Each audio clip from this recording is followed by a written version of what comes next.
नौकर जोर लगाकर मेरी कमर की मालिश करता। मैं उसको पैसे पकड़ाती तो कहता रहने दो मालकिन, वसूली रात को करूँगा। मैं कुछ समझ नहीं पाती। जैसे जैसे वो मालिश करता मुझ पर खुमारी बढ़ती ही जाती और मैं सुकून से गहरी नींद सो जाती। लेकिन एक रात मुझे नींद नहीं आई। मेरे तो होश उड़ गए जब उस रात मालिश करते करते उसने मेरा नाम राधिका है। मैं बहुत खूबसूरत थी, इसीलिए शादी से पहले हर दिन मेरे लिए रिश्ता आता था। मैं अपने माँ बाप की इकलौती बेटी थी, इसलिए मेरा बाप चाहता था कि मैं इंजीनियर बनकर उसका नाम रोशन करूं। मगर जब मेरे लिए इतने अच्छे रिश्ते आते थे तो मेरी माँ मुझे कहती कि तुम अपनी पढ़ाई छोड़ दो ताकि मैं तुम्हारी शादी कर दूं। मगर मैं अपनी माँ से कहती थी कि मुझे तो इंजीनियर बनना है। मगर ये सुनकर मेरी माँ को गुस्सा आ जाता था और वह कहती थी कि तुम अभी शादी कर लो, ये इंजीनियर की पढ़ाई बाद में कर लेना।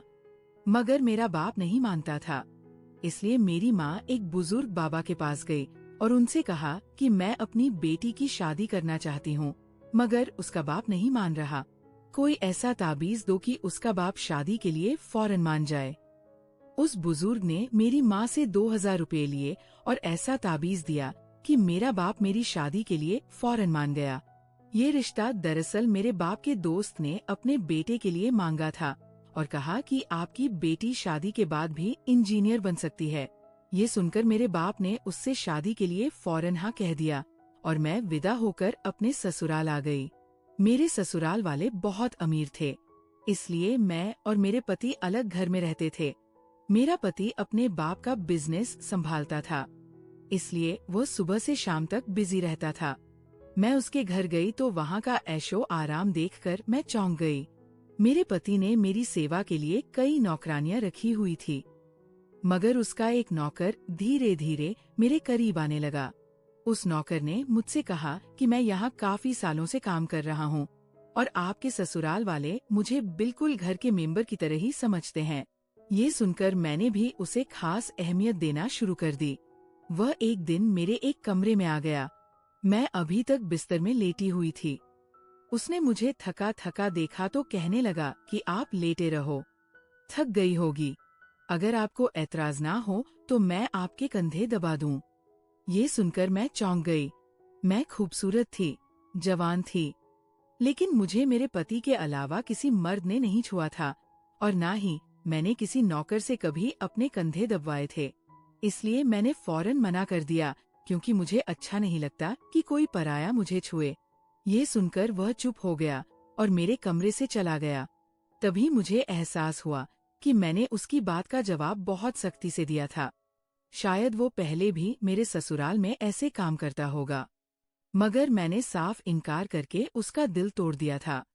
दरअसल में बहुत नरम दिल थी, इसलिए मुझे बाद में अफसोस होने लगा।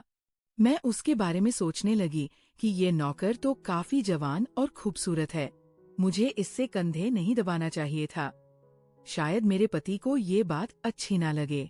अगर दोस्तों आपको मेरे से बात करना है तो इस वीडियो को लाइक करो और चैनल को सब्सक्राइब करो। और हाँ दोस्तों, क्योंकि जो सब्सक्राइब करेगा उससे मैं अपना नंबर भेज दूंगा, तो जल्दी से सब्सक्राइब कर लो। अगले दिन भी ऐसा हुआ। नौकर ने यही बात मुझे दोबारा कहा। मैं उस दिन बहुत थकी हुई थी, इसीलिए मैंने अपने कंधे आगे कर लिए और उससे कहा कि तुम मेरे कंधे दबा दो। ये सुनकर वो खुश हो गया और उसने मेरे कंधे दबाने शुरू कर दिए। वह इतने धीरे धीरे कंधे दबा रहा था कि मुझे फिर से नींद आने लगी। ये देखकर वो नौकर कहने लगा, मालकिन आपको नींद आ रही है, आप बिस्तर पर लेट जाओ, मैं आपके कंधे दबाता रहूंगा। मैं जैसे मदहोशी में थी, इसलिए फौरन बिस्तर पर लेट गई। वह नौकर बिस्तर पर आ गया और मेरे कंधे दबाने लगा। उसके बाद मुझे होश नहीं रहा और मैं सो गई। मुझे नहीं पता था कि मैं कितने घंटे सोती रही। मेरी आँख खुली तो मैंने देखा कि वह नौकर अभी तक मेरे कंधे दबा रहा था। ये देखकर मुझे उस पर तरस आ गया और मैंने हाथ बढ़ाकर अपना पर्स खोली और कुछ नोट निकाले और उस नौकर के हाथ में रख दिए। ये देखकर वो शर्माने लगा। मालकिन, आप मुझे पैसे देकर शर्मिंदा कर रही है, मेरी सैलरी अच्छी है, मुझे इन पैसों की जरूरत नहीं है। ये सुनकर मैंने उससे कहा कि ये पैसे तुम्हारी मेहनत के हैं। ये सुनकर उस नौकर ने मुझसे वह पैसे लिए और मेरे कमरे से निकल गया। मेरा पति रात को देर से आता था, इसलिए मैंने शाम को फिर उस नौकर को अपने कमरे में बुलाया और उसे कहा कि तुम्हारी मालिश से मुझे बहुत अच्छी नींद आती है, इसलिए जब तक मेरा पति घर नहीं आ जाता तब तक तुम मेरे कमरे में ही रहना। शायद नौकर को पैसे का लालच आ गया था, इसलिए वह मेरी बात सुनकर खुश हो गया और कहने लगा, मैं तो आपका मामूली सा नौकर हूँ, जैसा आप कहोगे मैं वैसा ही करूँगा। आपके कंधे दबाता रहूँगा ताकि आपकी थकान उतर जाए और आपको सुकून मिले। ये सुनकर मैंने उसे कहा कि तुम्हारे हाथों में जादू है, इसलिए तो मेरी सारी थकावट उतर जाती है। एक दिन नौकर ने मुझसे कहा कि आपकी सास भी कभी कभी मुझसे मालिश करवा लेती थी। ये सुनकर मैं चौंक गई। मुझे मेरी सास ऐसी नहीं लगती थी, मगर वो नौकर झूठ बोलने वाला नहीं लगता था। मुझे ससुराल आए 1 महीना होने वाला था, इसलिए मैंने नौकरों को परख लिया था। वह मुझे हर बात सच ही कहता था।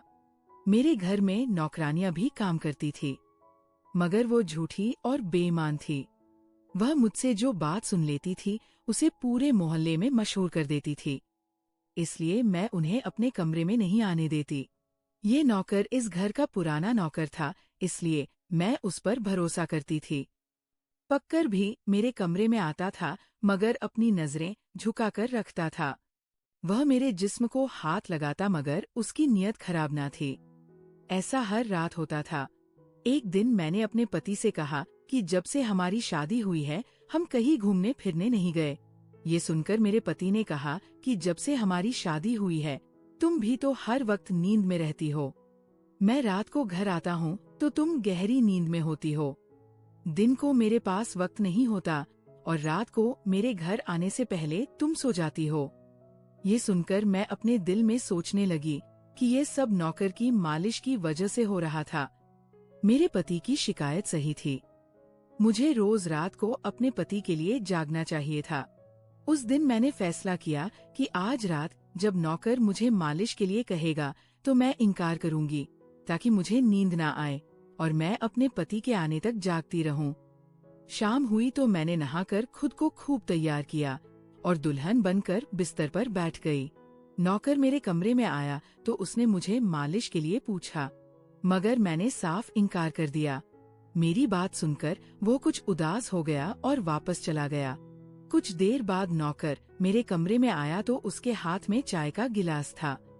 मैंने खाना नहीं खाया था, इसलिए फौरन चाय पी ली और अपने पति का इंतजार करने लगी, मगर मुझे नींद आ गई और मैं सो गई। सुबह मैं जागी तो नौकर फौरन मेरे कमरे में आया और कहने लगा, मालकिन आपके लिए नाश्ता लेकर आऊं।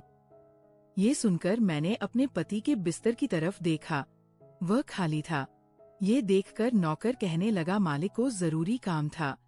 वह नाश्ता करके चले गए। ये सुनकर मेरा मूड खराब हो गया। मैं रात भर उसका इंतजार करती रही, मगर वो सुबह होते ही ऑफिस चला गया। मैंने नौकर से कहा कि मेरे लिए चाय ले आओ। नौकर कमरे से बाहर निकल गया। तभी मैंने अपने जिस्म की तरफ देखा तो चौंक गई। रात को मैंने दुल्हन का कपड़ा पहना हुआ था, मगर अब मेरे जिस्म पर कोई और कपड़े थे, मगर मैंने अभी जेवरात पहने हुए थे। मेरा सर भारी होने लगा। मुझे ये सोचकर चक्कर आने लगे कि रात को मेरे साथ क्या हुआ था और मेरे कमरे में कौन था और उसने मेरे साथ क्या किया था, मगर मुझे कुछ याद न आया। मेरा दिल घबराने लगा और मैंने अपना सर पकड़ लिया। मेरा पूरा जिस्म दर्द कर रहा था, इसलिए नौकर चाय लेकर आया तो मैंने उससे कहा कि मेरा जिस्म दबा दो। ये सुनकर वो बिस्तर पर आ गया और मुझे दबाने लगा। उस दिन मैं देर तक बिस्तर पर पड़ी रही। उस दिन मेरे पति अचानक घर आ गए। मैंने उसे देखा तो उस पर बरस पड़ी। मैं रात को तुम्हारे लिए दुल्हन बनकर जागती रही, मगर तुम नहीं आए। ये सुनकर मेरे पति कहने लगे, मैं रात को कमरे में आया तो तुम गहरी नींद में थी, इसलिए मैंने तुम्हें नहीं जगाया। ये सुनकर मैं चौंक गई, मगर मेरे कपड़े किसने बदले और नींद पूरी होने के बावजूद मेरा जिस्म क्यों दर्द कर रहा है? मैं उलझ गई थी। मेरे पति कहने लगे, अच्छा ठीक है, मूड खराब करने की जरूरत नहीं है। मुझे आज रात एक काम के सिलसिले में बाहर जाना है, इसलिए देर हो जाएगी। मगर अभी मेरे पास 3 से 4 घंटा फ्री है। अगर तुम कहो तो हम अभी कहीं बाहर जा सकते हैं। ये सुनकर मेरा मूड खुद ब खुद ठीक हो गया और मैं सारी रात वाली बातों को भूलकर खुश हो गई। शादी के बाद ये पहला मौका था कि मैं अपने पति के साथ कहीं बाहर जा रही थी। मैं जल्दी जल्दी तैयार होने लगी, जबकि मेरा पति गाड़ी में बैठकर मेरा इंतजार करने लगा। उस वक्त नौकर मेरे कमरे में आ गया और मुझसे पूछा, मालकिन, आप कहीं जा रही हैं क्या? ये सुनकर मैंने उससे कहा कि हाँ, मगर तुम क्यों पूछ रहे हो? ये सुनकर नौकर कहने लगा, मैं आपका नौकर हूँ, मगर आपको यही सलाह दूंगा कि आप बाहर नहीं जाओ, क्योंकि आपका जिस्म थक जाएगा। ये सुनकर मुझे गुस्सा आ गया और मैंने उससे कहा कि तुम मेरे नौकर हो, मेरे पति बनने की कोशिश मत करो। ये कहकर मैं बाहर चली गई। ना जाने जाने मुझे किस बात पर गुस्सा आ गया था। मैंने उस नौकर को खूब खरी-खरी सुना दी। वह भी अपनी औकात जान गया था। तभी तो मैं जब घर आई तो वह मेरे सामने नहीं आया। मेरे पति मुझे गेट पर उतारकर वापस बाहर जा चुके थे, जबकि मैं अंदर आई तो मेरा सारा जिस्म बुरी तरह दुख रहा था। शायद मेरे जिस्म को मालिश की आदत हो गई थी। तभी तो रात होते ही वो मालिश के लिए तड़पने लगता था। लेकिन मैंने उस नौकर को नाराज कर दिया था, इसलिए आज वो मेरी मालिश करने नहीं आया, मगर मुझे उसकी जरूरत थी। इसलिए मैंने एक नौकरानी को बुलाया और उस नौकर को बुलाने को कहा। थोड़ी देर गुजरी थी कि वो नौकर मेरे कमरे में आ गया, मेरे बिस्तर पर बैठ गया और चुपचाप मेरे कंधों को दबाने लगा। ये देखकर मुझे शर्मिंदगी हुई। मैंने उसे इतना बुरा भला कहा, मगर उसने मेरी बात को बिल्कुल बुरा नहीं माना। मैंने उसे चुप देखा तो कहने लगी, मुझे उस वक्त पता नहीं क्या हो गया था, इसलिए मैंने तुम्हें खरी-खरी सुनाई। मैं इतने दिनों के बाद अपने पति के साथ कहीं बाहर जा रही थी, इसलिए मुझे तुम्हारा टोकना अच्छा नहीं लगा, इसीलिए मुझे माफ कर दो। मैं उसकी मालकिन थी और उसे इस काम के पैसे देती थी, मगर अब भी मुझ में इंसानियत जिंदा थी, इसलिए मैंने मालिक होकर भी नौकर से माफी मांग ली, क्योंकि वो भले ही नौकर था मगर वह एक इंसान भी तो था। मेरी बात सुनकर वो नौकर कहने लगा, मैं आपका नौकर हूँ, इस काम के लिए मैं आपसे सैलरी लेता हूँ, इसलिए आपको हक है, आप जो चाहे मुझे कह दे। ये सुनकर अब मैं चुप हो गई, मगर मैंने सोच लिया था कि आइंदा इससे ऐसा कुछ नहीं कहूँगी। वह उस रात देर तक मेरी मालिश करता रहा और फिर मुझे नींद आ गई। मुझे नहीं पता था कि नौकर मेरे कमरे से कब निकला और कब मेरे पति घर पर आए। मैं सुबह उठी तो मेरा पति बाथरूम में था और बाहर जाने के लिए तैयार हो रहा था। मैं उसे हैरानी से देखने लगी। पता नहीं आजकल मुझे क्या हो रहा था। नौकर की मालिश से मुझे इतनी गहरी नींद आती कि मुझे किसी बात का होश न रहता था। मुझे इस बात का भी पता नहीं चलता था कि मेरा पति कब कमरे में आता था। मैं सोचने लगी कि इस नौकर की मालिश में ऐसा क्या जादू था कि वह मेरे पति के आने से पहले ही मेरी मालिश करता तो मैं अचानक गहरी नींद में सो जाती थी। सुबह जब मैं उठती तो मेरा सर भारी महसूस होता और मैं चलने फिरने के काबिल नहीं रहती। मगर ये बात मैंने अपने पति को नहीं बताई, क्योंकि मैं नहीं चाहती थी कि ये बात मेरे पति को पता चले कि मैं उस नौकर से मालिश करवाती थी। एक दिन मेरा पति दिन के वक्त घर पर ही रहा। मैंने नौकर से घर के सारे काम करवाए, अपने कमरे में नहीं आने दिया। नौकर भी घर के सारे काम करता रहा और मालिश वाली बात किसी के सामने अपने मुंह से नहीं निकाली। मैं भी चाहती थी कि ये बात किसी को पता ना चले। इस दौरान जब मेरा पति घर से बाहर जाता था, मैं उस नौकर को कमरे में बुला लेती थी।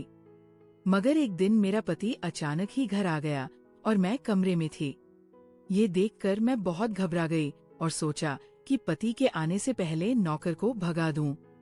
मगर यहाँ नौकर भी बड़ा समझदार था। मेरे पति के आने से पहले दूसरे काम पर लग गया और मेरे पति को कुछ पता नहीं चला। मैं मालिश घर की नौकरानियों से भी करवा सकती थी, मगर उस नौकर के हाथ में क्या जादू था कि मैं उसे हर रोज अपने कमरे में बुला लेती थी। मुझे पता नहीं क्या हो जा रहा था। जिस रात मैं नौकर से मालिश नहीं करवाती थी, उस रात मेरे पूरे जिस्म में दर्द हो जाता था। सुबह मैं जागती तो मेरा सर भारी हो जाता था और मुझे थकान भी हो जाती थी। एक रात मैंने नौकर से मालिश करवाई और गहरी नींद सो गई। सुबह मेरी आँख खुली तो फिर से मेरे कपड़े चेंज हो चुके थे। ये क्या माजरा था? ऐसा कौन करता था? क्या मेरा पति मेरे साथ ऐसा कर रहा था? मैं सोच में पड़ गई। मैंने शीशे के सामने जाकर देखा तो चौंक गई। मेरे पूरे जिस्म पर लाल निशान पड़ गए थे। ये कैसे निशान थे? मैं अपने जिस्म पर हाथ फेरने लगी। मैं जैसे उस निशान को मिटाना चाहती थी, मगर ऐसा ना हुआ।